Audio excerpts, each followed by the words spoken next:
Les détails de la technique Agiuki. C'est un coup de dashi, jambe gauche devant.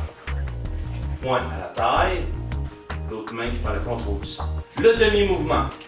Lorsque les deux pieds sont collés, le poing qui est en avant ici est en avant et l'autre main est à l'arrière. La raison pourquoi c'est comme ça, alors si vous voulez vous virer, supposons que je donne un coup de poing.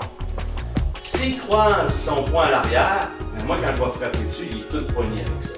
Par contre, si c'est dans le sens inverse, ça veut dire qu'il va mettre le poing à l'avant. Lorsqu'il va bloquer, il est en mesure de pouvoir bloquer mon poing. Alors on va prendre la position, le demi-mouvement. Maintenant, pour compléter le mouvement, on dépose le pied au sol et à ce moment précis-là, la main qui est ouverte va venir se fermer, va tourner pour venir se placer à la taille et l'autre main ici va venir faire le blocage défense-moi. La distance entre le poing et le pompe, c'est la distance d'un pouce. L'alignement du point de l'os, c'est comme si vous placiez le pouce dans le milieu de vos sourcils. En plaçant cette position-là, ça permet d'avoir un angle. C'est comme s'il y avait une goutte d'eau et cette goutte s'écoule le long du bras. Ça permet aussi de venir bloquer avec l'os. Cette position-là qui bloque, ça empêche un peu d'aller plus loin. Alors on va se servir de la partie la plus forte de l'os.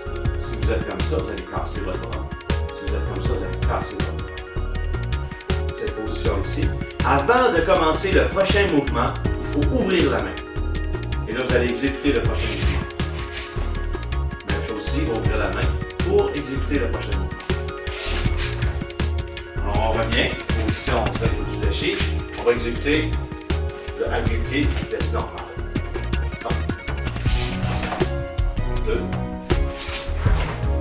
3. Voilà, c'était les détails de la technique Agiuki.